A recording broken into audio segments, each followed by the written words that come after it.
Muy buenos días a todos. ¿Se escucha? Ahora sí. Ahora se escucha. Hola, 1, 2, 3, probar. Siempre quiero decir eso. 1, 2, 3. Muy buenos días a todos. Muchas gracias por estar aquí presentes y compartir este momento. Y muchas gracias a los organizadores por invitarme a participar de este congreso y sobre todo en un tema que para mí es fundamental. Y en particular doy gracias porque estén un sábado en este horario que es el horario del almuerzo y para estar con la familia. Lo que les voy a pedir a los que están ahí, que cuando se me acabe el tiempo, los 20 minutos, terminamos rápido. Vamos a ver si lo logro. Sí, lo logro.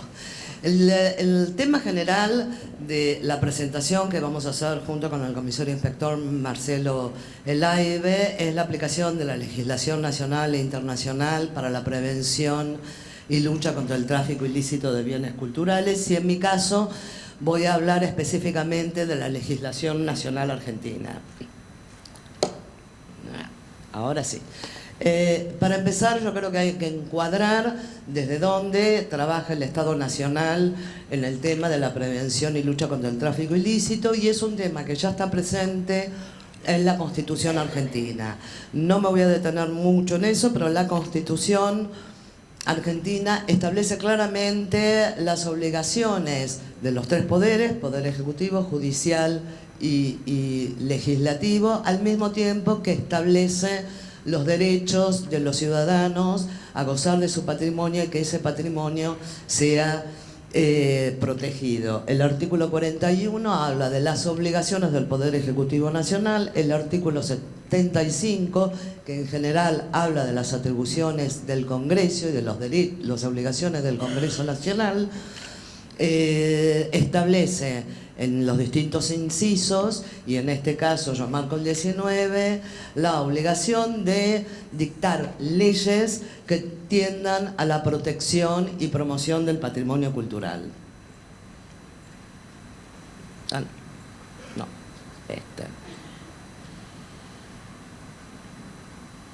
Ay, no, me fui para atrás, perdón. Ahora sí.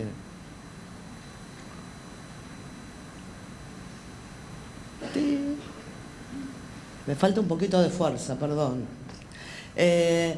Dentro del artículo 75, el inciso 22, y me parece importante, es que además la Constitución argentina da rango constitucional a distintos pactos y convenciones internacionales, y entre ellas señalo como más importante, no porque lo sea, pero sí para el tema del patrimonio cultural, el Pacto Internacional de Derechos Económicos, Sociales y Culturales, donde específicamente menciona el derecho, por un lado, el derecho de los ciudadanos a participar de la vida cultural y gozar de su patrimonio, y la obligación de los estados a proteger ese patrimonio.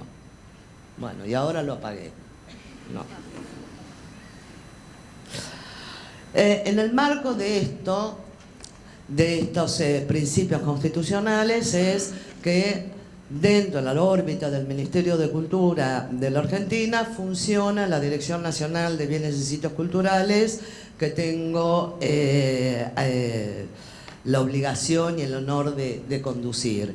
Y lo que ven aquí son algunas de las acciones que marca la decisión administrativa por la cual se crea esta dirección, y que marca y establece específicamente la protección del patrimonio cultural y la lucha contra el tráfico ilícito de bienes culturales.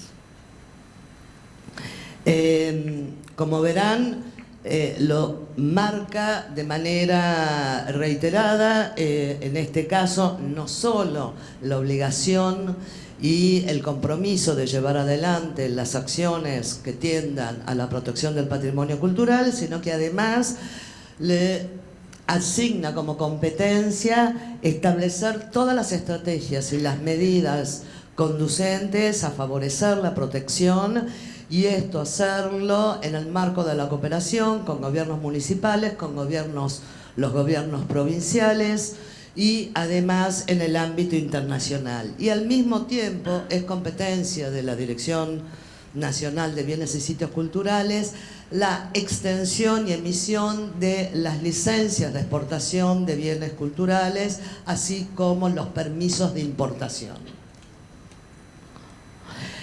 Entre estas estrategias que menciona las competencias asignadas a la Dirección Nacional de Bienes y Sitios Culturales, yo he marcado algunas que son las que llevamos adelante para trabajar en pos de la protección del patrimonio. La primera es la creación del Comité Argentino de Lucha contra el Tráfico Ilícito de Bienes Culturales, trabajar en la legislación internacional y nacional, en el registro inventario de bienes culturales, la capacitación en la conformación de comités técnicos provinciales a semejanza del Comité Nacional y en la difusión. Sé que hay algunos invitados del exterior y para ellos vale una aclaración.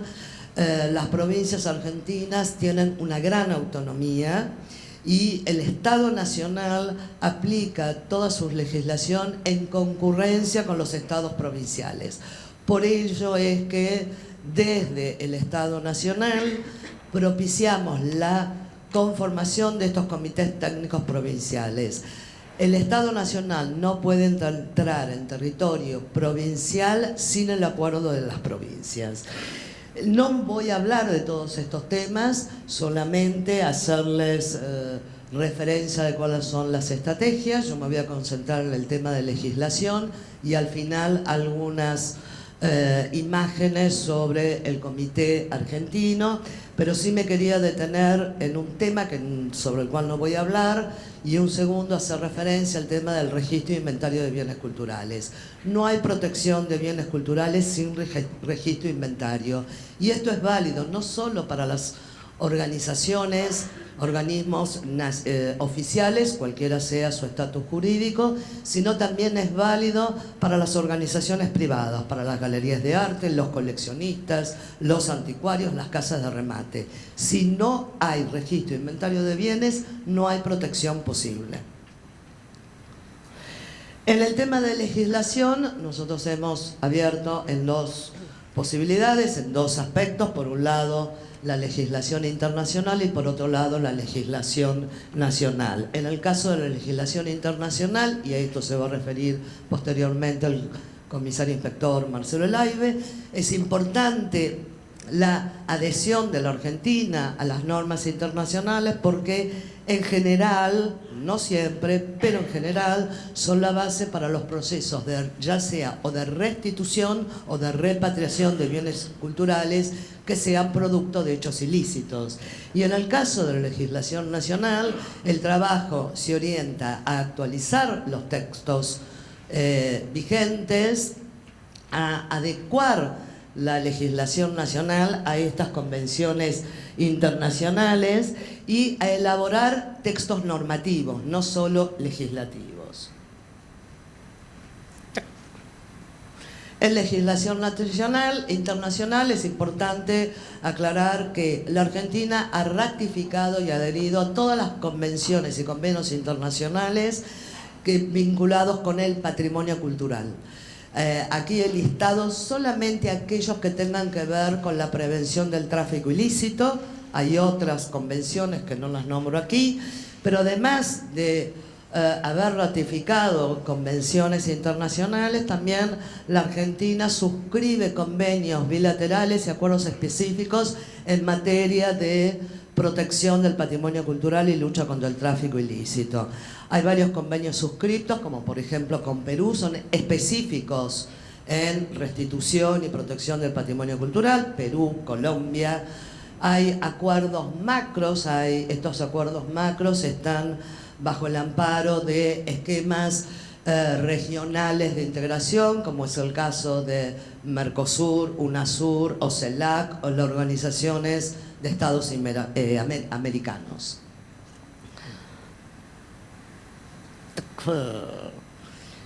Perdón.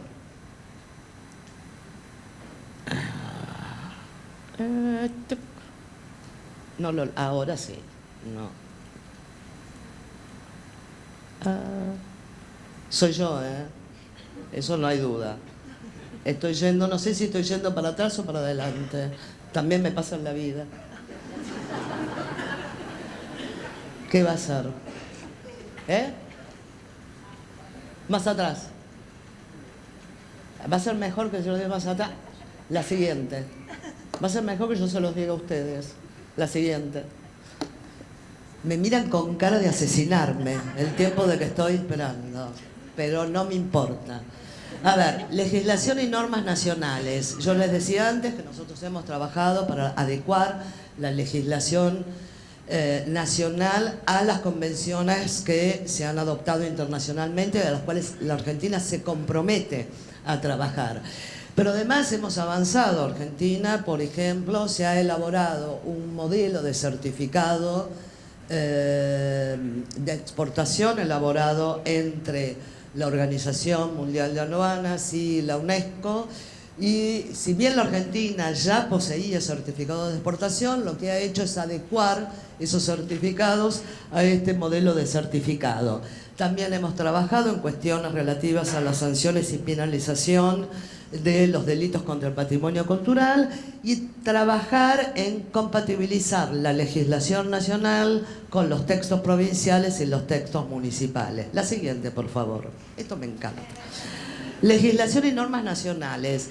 Arranco con algunas leyes de las cuales solamente una de ellas está vigente. La primera era la ley 9080, que es del año 1912 y que fue derogada en el año 2003, reemplazada por otra ley. Pero esta ley, en el año 1912, Argentina establece que el patrimonio arqueológico y paleontológico es de propiedad de la nación. O sea que hace más de 100 años que los bienes arqueológicos y paleontológicos no tienen propiedad privada, ¿sí?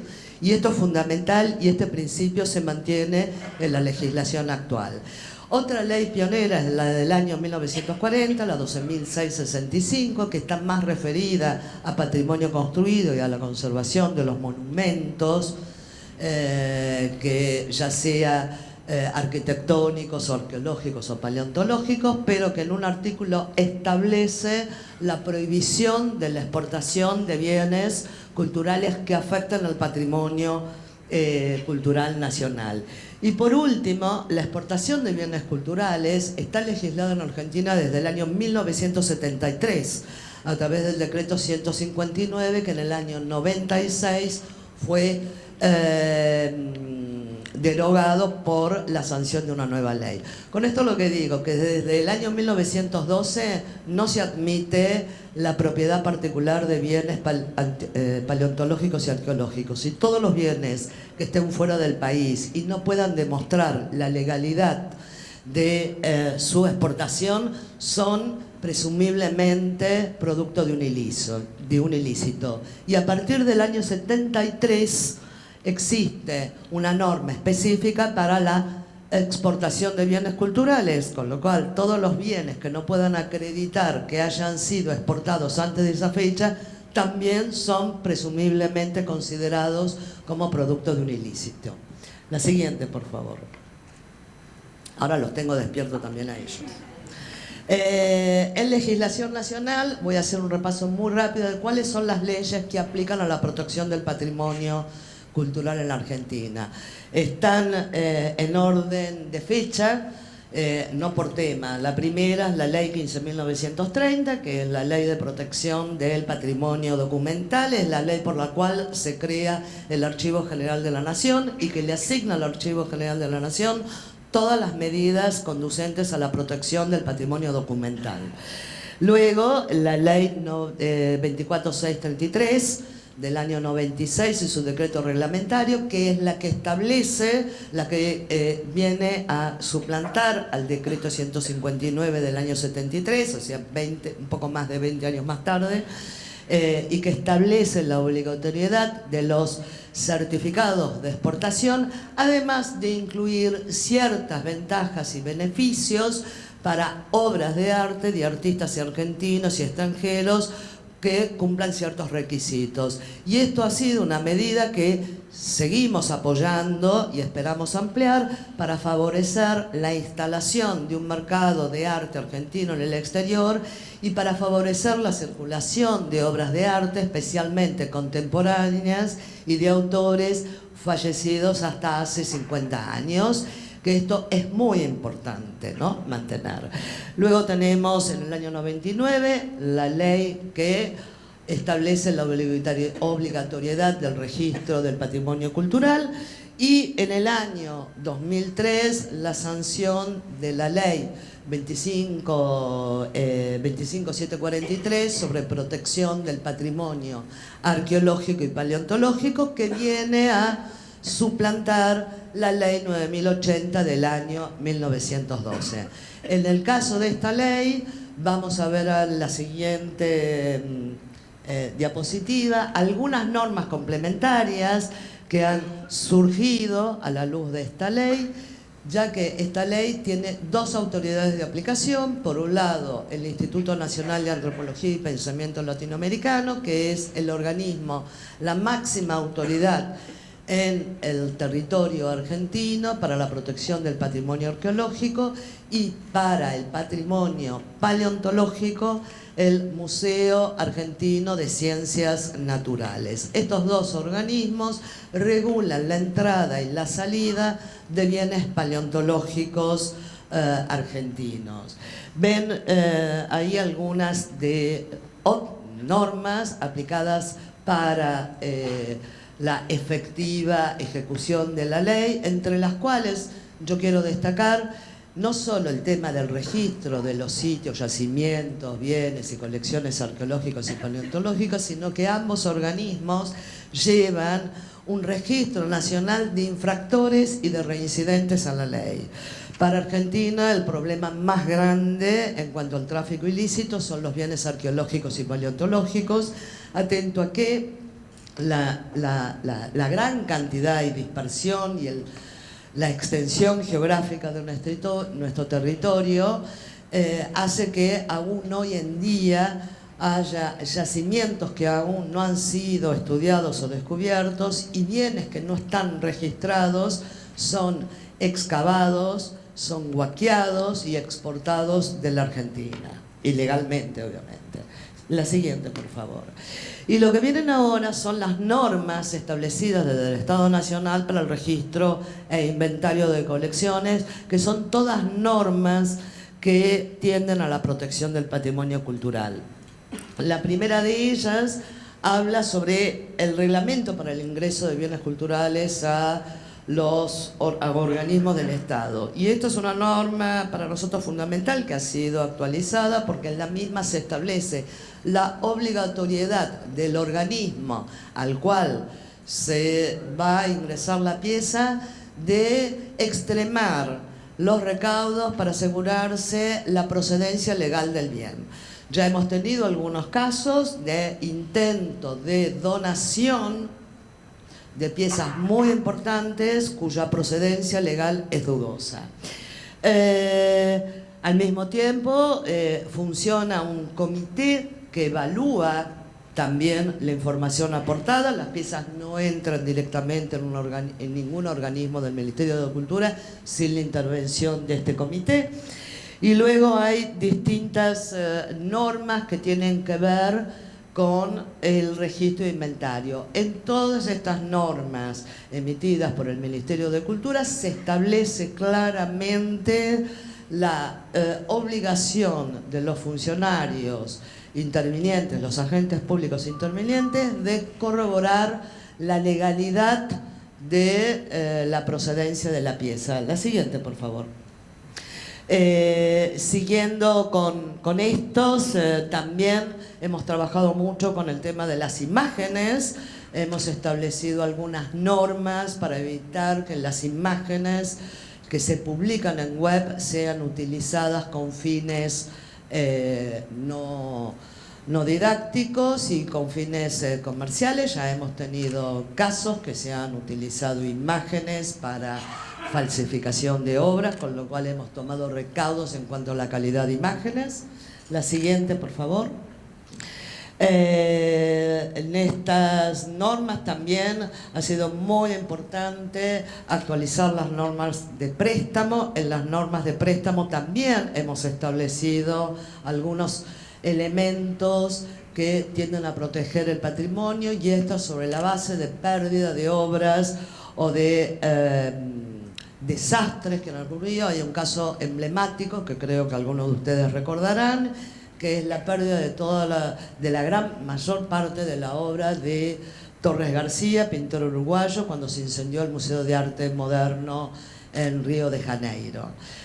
A partir de esto no se prestan obras de un mismo autor, más de 5 obras no se pueden prestar para que sean trasladadas en un mismo transporte. Si hay más de 5 obras, tienen que ser fraccionadas. La siguiente, por favor. Y ahora les decía que me iba a referir, como a mí me parece que es muy importante, a la creación del Comité Argentino de Lucha contra el Tráfico Ilícito de Bienes Culturales, porque este comité, que tiene ya 13 años de funcionamiento, 13 años ininterrumpidos de funcionamiento, es modelo de gestión en varios foros internacionales, particularmente la UNESCO, destacan el trabajo que hace Argentina, y sobre todo lo que destacan es el intercambio, la cooperación interministerial e interjurisdiccional. En este comité, que tiene antecedentes en convenios que hemos firmado inicialmente, el primero de ellos con Policía Federal Argentina en el año 2000, y luego en el año 2002 con los 3 cuerpos de control de frontera aérea, terrestre y marítima y fluvial. La siguiente, por favor. Dieron la posibilidad, sirvieron de base de sustento para la creación del Comité Argentino, que se creó en el año 2003, en el año 2004 se amplió con la incorporación de la aduana como dependiente de la Administración Federal de Ingresos Públicos. En este momento estamos en una segunda ampliación del comité, incorporación formalmente de otros organismos que, si bien participan del comité como miembros plenos, no están todavía en el decreto. El comité funciona en el Ministerio de Cultura, es presidido por el Ministerio de Cultura, quien delega la función en la Dirección Nacional de Bienes y Sitios Culturales. La siguiente, por favor. Estos son los integrantes. Los integrantes del comité son las máximas autoridades a nivel nacional en los temas, en temas específicos que tengan competencia en los aspectos vinculados a la prevención y lucha contra el tráfico ilícito. Como verán, hay comisión, por ejemplo, la Comisión Argentina de Cooperación con la UNESCO, o está la Cancillería Argentina, que es fundamental para los procesos de repatriación y de restitución de bienes culturales. La siguiente. Bueno, los organismos de control de las fronteras y de la prevención y represión del delito, en el caso de Policía Federal y más específicamente el Departamento de Interpol. La siguiente, por favor.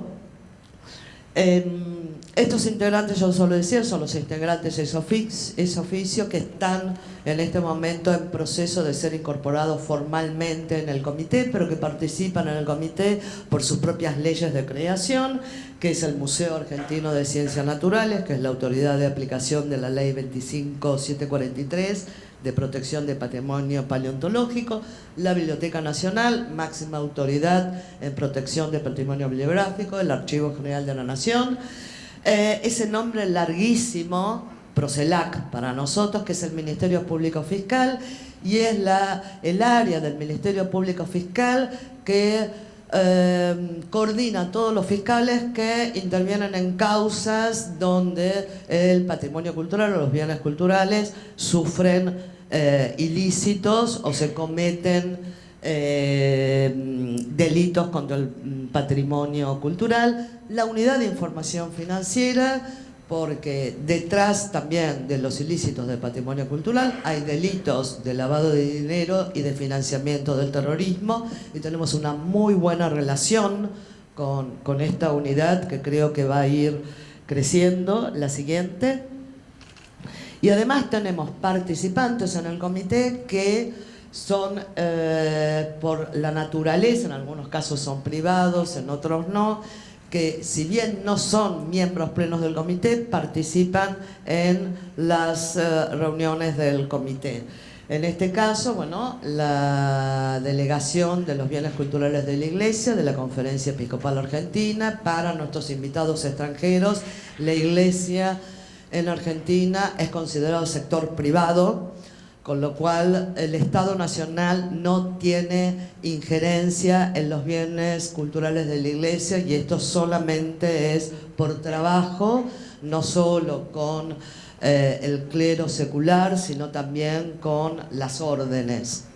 La Dirección de Recursos Geológicos Mineros, el Servicio Geológico Minero, que no son bienes ni culturales ni de valor cultural, pero que hay un mundo que ahí todavía no ha sido del todo regulado. La Dirección Nacional del Antártico, Argentina es uno de los países que trataré de decirlo lo mejor posible, que tiene la pretensión sobre el Antártico. No hay ningún país que tenga legalmente posesión sobre el territorio antártico, y todos estos países, como es Argentina, como es Estados Unidos, Canadá, Gran Bretaña, estos países adhirieron al Tratado del Antártico, con lo cual las leyes nacionales de esos respectivos países no tienen legalidad en el territorio antártico. Ahí, como hay varias expediciones, hay frecuentemente expediciones, entonces nuestro contacto es la Dirección Nacional del Antártico, que obviamente funciona en la Cancillería Argentina, y el Ministerio de Seguridad, porque habiendo 3 fuerzas de control de fronteras y la Policía Federal, que depende del Ministerio de Seguridad, nos parece oportuno que participe. La siguiente. Y estos son asesores permanentes que sí están normados y establecidos en el decreto de creación, pero son privados o mixtos, que es el caso de la Academia Nacional de Bellas Artes, la Academia Nacional de la Historia y el Comité Argentino del ICOM, que es el Consejo Internacional de Museos. Tienen estatus de asesor permanente en el comité. Esto significa que tienen voz, pero no tienen voto. La siguiente. Y estas, para terminar, estas son parte de las imágenes de la campaña en distintas etapas que lleva adelante el Ministerio de Cultura junto con otros organismos en los aeropuertos y pasos fronterizos del país. Me paro particularmente en esta porque esta es una obra del Museo Nacional de Bellas Artes que fue robada en el año 1980 y fue recuperada por Interpol, por mi colega acá, Marcelo Elaibe, en el año 2005. O sea, después de 25 años la obra fue recuperada, con lo cual esto significa que los delitos contra el patrimonio cultural no prescriben y nosotros seguimos buscándolas. La siguiente. También para dar una idea que hay bienes que habitualmente no consideramos del patrimonio cultural, pero sí forman parte del patrimonio cultural. Este es un cochecito de muñecas de juguete que pertenece a la colección del Museo Nacional de la Historia del Traje. La siguiente. Este también para dar cuenta de la modernidad, que a veces se piensa en los bienes con una cierta antigüedad, pero también los bienes contemporáneos forman parte del patrimonio cultural. Esta es una obra de Jules Solar del Museo Nacional de Bellas Artes. La siguiente, por favor. Y esto, para terminar, es un modo de atraer a la Iglesia a trabajar con nosotros en conjunto y a trabajar en el registro y inventario de los bienes culturales de la Iglesia. Y con esta creo que termino, creo que he llegado bien con el tiempo. Muy bien, me dicen acá. Muchas gracias.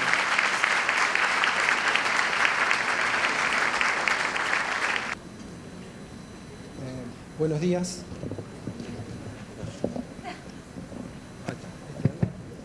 Buenos días a todos. Gracias, Gustavo y equipo, por la invitación. Felicitarlos también por la excelente organización de este evento.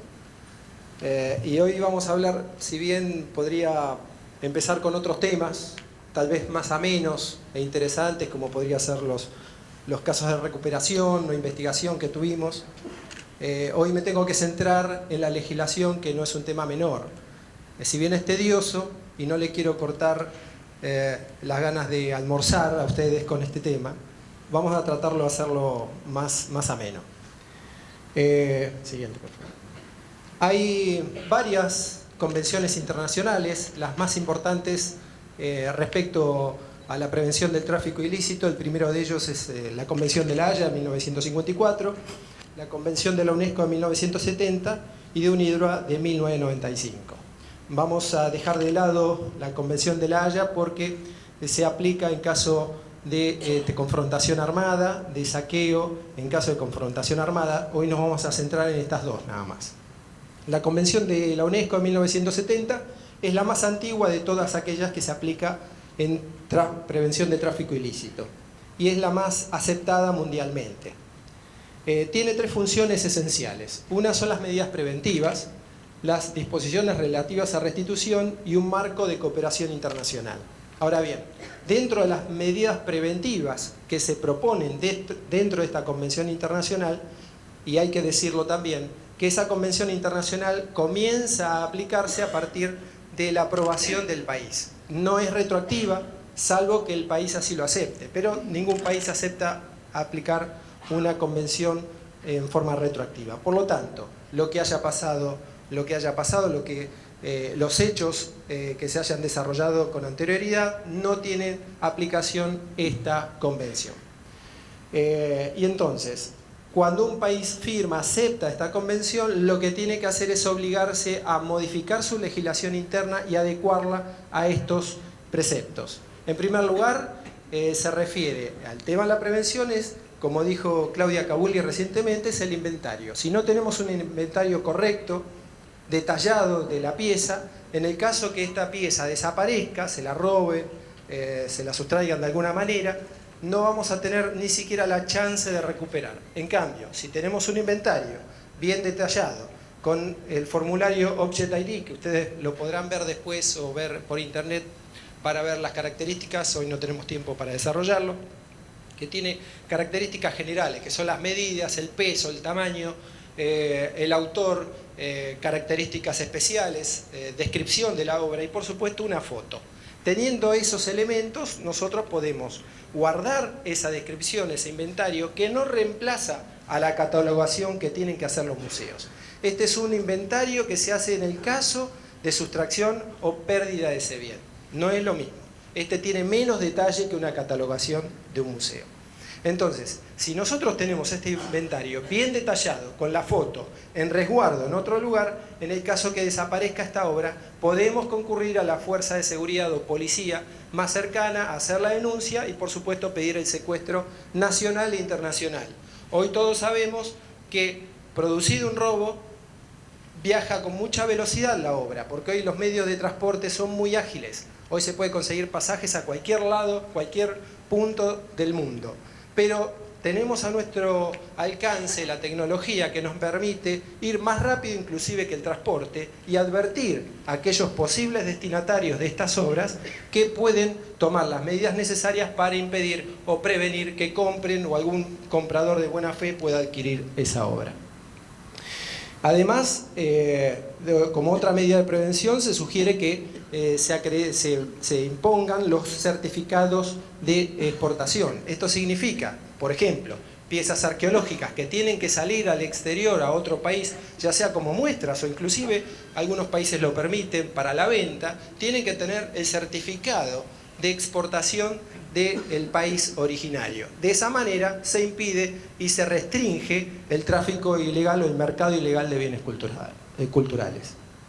El control de comercio es otra de las maneras. Nosotros en Argentina no tenemos demasiado abordado esta temática, pero sí estamos en proceso de hacerlo, que es el control de los comercios que se dedican a la venta de arte. Hoy en día muchas galerías, muchos anticuarios, tienen muchísimos elementos sin inventario. En Europa esto no es posible. Como lo dijo mi colega español recientemente, no sé por dónde anda, gracias. ha mencionado que los países, en España específicamente, tienen que tener un registro de las piezas que están exhibiendo y en el caso que no las tenga, se va a cobrar una multa si están mal registrados y una multa mucho mayor cuando no lo tenga registrado directamente. Y esto impide a su vez el comercio, la compra y la venta de objetos obtenidos ilegalmente.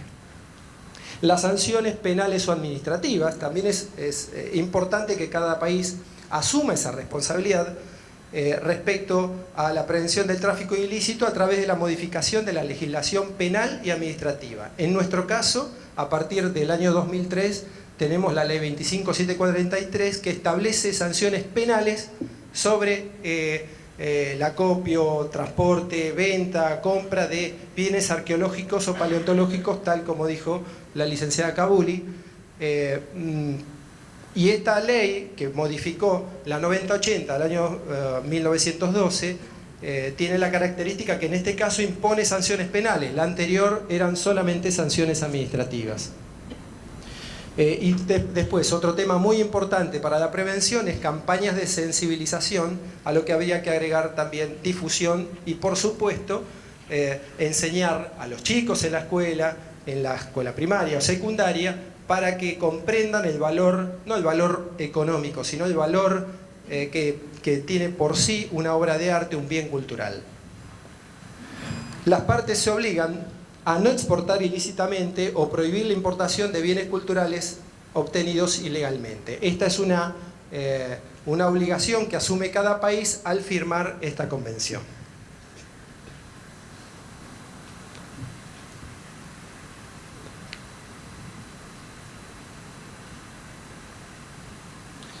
Hay disposiciones relativas a la restitución. Esto es muy importante porque los países que firman esta convención se comprometen a devolver las obras obtenidas ilegalmente por alguno de los habitantes de su país. Entonces, se compromete no solamente a devolver, sino primero a decomisar. Para eso tiene que tener un servicio policial especializado. La misma convención obliga a las partes a tener un servicio policial especializado, cosa que en nuestra región en muchas ocasiones no ocurre. Esto es una relación interestatal. Los particulares pueden solicitar la aplicación de esta convención, pero solamente a través de los estados. Y restringe también la aplicación a bienes inventariados. Por ejemplo, aquellos que se encuentran en yacimientos no descubiertos hasta el momento, no se aplicaría esta convención. Para eso está la convención siguiente que ahora vamos a detallar. Establece también servicios o establece obligación de acelerar la actividad de los servicios competentes para devolver las piezas obtenidas ilegalmente. Admitir acciones reivindicatorias de los dueños, pero esto, como dijimos antes, tiene que ser a través de los estados, no lo puede hacer en forma particular un ciudadano. Y reconocer el derecho imprescriptible y inalienable de los estados sobre los bienes culturales. Pero esto, reitero, son los bienes culturales que hayan sido primeramente inventariados y catalogados por el Estado y así designados como tal. Tiene que haber una declaración del Estado. Y después el marco de cooperación internacional. En el caso de peligro o pillaje o situación crítica de un país, los estados pueden advertir al otro y avisarles sobre la posible ingreso de los bienes propios a ese estado y pedir la restitución o pedir colaboración o asistencia en el caso de que ocurra algún evento de estas características. Vamos a la siguiente. Ahora vamos a la convención. La convención de la UNESCO de 1970 tiene 131 países que han adherido a esta convención. El último, fíjense, que fue el 20 de enero de este año, que fue Ghana. Todavía hay países que se siguen adhiriendo. Al principio no tuvo gran repercusión la aplicación de esta convención, porque muchos países la veían de reojo, con mucho recelo, pero actualmente la mayoría de los países está adhiriendo a la firma de esta convención. Vamos a la siguiente. Y ahora vamos a pasar a la otra convención, que es la de UNIDROIT de 1995. Y vamos a detallar las características. Si bien son dos convenciones internacionales, la diferencia fundamental y las características que tiene esta convención es que, en primer lugar, esta convención es complementaria de la anterior. Hay algunos huecos o algunos temas que no se han desarrollado, por ejemplo, lo que hemos dicho recientemente, que la convención se aplica entre estados o que la convención de la UNESCO se refiere a bienes inventariados. En este caso aborda esas cuestiones no abordadas por la convención anterior. Entonces, asume el desarrollo de esta convención a partir de una perspectiva privada, y lo desarrolló el Instituto Internacional para la Unificación del Derecho Privado. Esto fue, la UNESCO delegó la investigación en este instituto para que aportara soluciones a las que no habían sido previstas en la Convención de la UNESCO de 1970. Aquí se equipara el contrabando al robo, y acá hay una relación. El que lo puede pedir la aplicación de esta convención es el propio particular, no necesariamente tiene que ser el de Estado a Estado, sino que hay una relación de particular a Estado, o particular-particular, pero siempre, por supuesto, mediando la justicia. El contrabando solo se puede producir entre Estados. Ahora, el robo, el contrabando puede intervenir solamente el Estado. Ahora, en el robo sí, el propio particular puede solicitar la restitución. Las demandas la puede hacer directamente el particular de otro país ante los tribunales ordinarios del país en donde se encuentre la obra. Ampara todos los bienes culturales exportados ilícitamente, inclusive aquellos que no hayan sido inventariados. Y esta convención, en este caso, trata de abordar esta cuestión que no ha sido tenida en cuenta por la convención anterior. Esta laguna que no había sido desarrollada, ahora tenemos una posible solución. Pero como son dos convenciones internacionales distintas, hay que considerar que también esta tiene que ser aprobada. No es un anexo de la anterior, sino complementaria, por lo tanto es un instrumento legal independiente de la otra.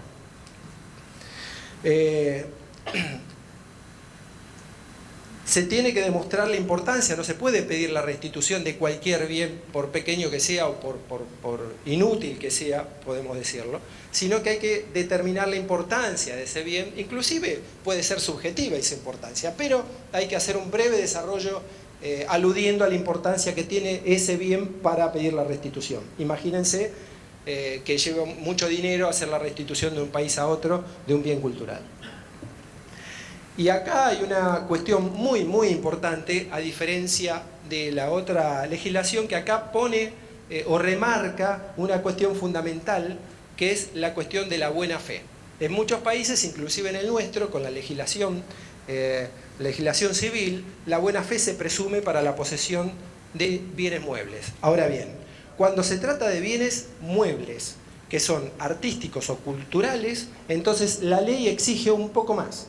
Exige que el comprador, para que sea considerado de buena fe, tiene que justificar algunas circunstancias. Y esas circunstancias es cómo compró la obra, en qué momento la compró, en qué comercio la compró, si ese comercio se dedicaba en el ramo de la venta de bienes culturales, el precio que ha pagado. No se puede decir que compró un Picasso, por ejemplo, a $200 y que la compró en el colectivo 60 a un vendedor ambulante. Entonces, esas circunstancias hacen sospechar que el comprador ya no es de buena fe. Y el precio pagado, como dije anteriormente, y algo fundamental es consultar en una base de datos relativamente accesible para poder verificar si ese objeto tenía pedido de secuestro. Nosotros en la Argentina, a través de en aquel momento la Secretaría de Cultura de ICOM, hoy Ministerio de Cultura, hemos desarrollado una base nacional de datos en Argentina con todos los datos necesarios para poder identificar una obra. Esa obra fue la primera en el mundo absolutamente accesible y libre, no había que anotarse en ningún lado, solamente consultar a través de internet. En aquel momento lanzamos con 60 obras con pedido de secuestro y tenemos más de 4.300. Esto no significa que en este lapso, porque eso fue en el 2002, eso no significa que en este lapso se robaron todas las obras, sino, como dijo la licenciada Claudia Cabuli, seguimos investigando sobre hechos pasados, porque ahora vamos a ver el tema de la prescripción, que ha variado a partir de la aplicación de esta convención. Y una vez que se consulta y se verifica que esa obra de arte no tiene pedido de secuestro, se ha pagado un precio razonable, se compró un negocio que se vende ese tipo de objetos, las circunstancias de comprador y vendedor son perfectamente comprobables, entonces ahí podemos presumir que el comprador es de buena fe. Ahora bien, que no esté en la base de datos ni de Argentina, de Interpol Internacional, con pedido de secuestro, no significa que la obra no haya sido robada, sino que esa obra no ha sido denunciada. Son dos temas diferentes, porque en algunos casos los particulares, por no tener ese inventario que hemos mencionado tantas veces, no van a denunciar o no pueden describir la obra, no saben ni siquiera las medidas, en todo caso después no pueden denunciar el pedido de secuestro y por lo tanto esa obra quedará en un limbo que aquel que la compre y consulta una base de datos va a verificar que no tiene pedido de secuestro y resulta que sí tiene pedido de secuestro y después esa persona que perdió la posesión de ese bien la puede reconocer tal vez muchos años después. Entonces ahí se genera un conflicto jurisdiccional que el juez va a fallar, tal vez, o no, esto no lo podemos adelantar, pero si falla por la restitución, ese comprador considerado de buena fe va a tener derecho a una indemnización. Esa indemnización, por supuesto, tiene que ser equitativa y hay que probar las circunstancias del caso. Adelante. Y ahora vamos a ver algo muy puntual, yo diría una de las partes fundamentales de esta convención, que es el tema de la prescripción. La convención de la UNESCO hace una distinción entre los bienes públicos y los bienes privados.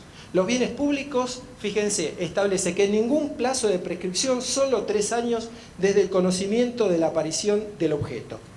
Esto significa que si se roba un bien cultural del Estado provincial, nacional o municipal, solamente empieza a correr el plazo de prescripción para poder requerir de vuelta esa obra a partir del momento de ese descubrimiento 3 años hacia adelante. Si dentro de los 3 años el Estado se presenta reclamando la restitución, es factible, es viable y no necesita otro elemento más, aun cuando se haya producido 30 o 40 o 50 años atrás. Por eso es que seguimos buscando otras 13 obras que hemos recuperado, 3 del Bellas Artes robadas en el 80, pero nos faltan otras 13 que andan dando vuelta por el mundo. Pero el Estado contratante lo puede limitar, ¿no? Porque esto hay libertad para poder firmar los instrumentos internacionales, entonces el Estado contratante puede limitar a 75 años o puede firmarlo por más años el término de la prescripción.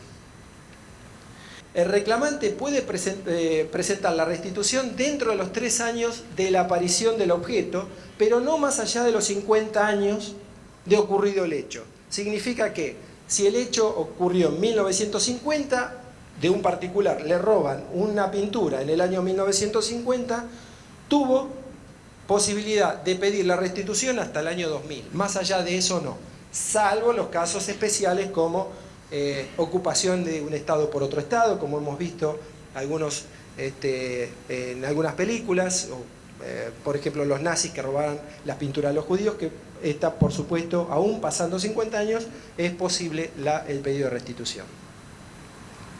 Vamos a la siguiente. No somos solo nosotros los que nos equivocamos.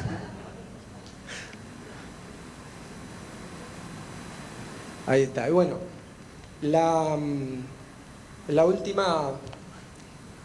lo último que quería decirles es que en esta convención, fíjense que el número es muy inferior al anterior. ¿Por qué?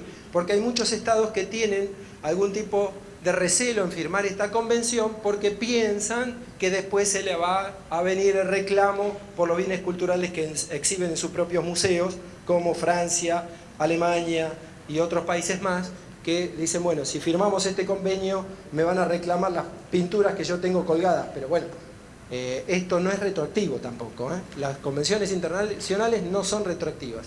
Y el último país que lo firmó en América es Honduras, el 1 de febrero del año 2014.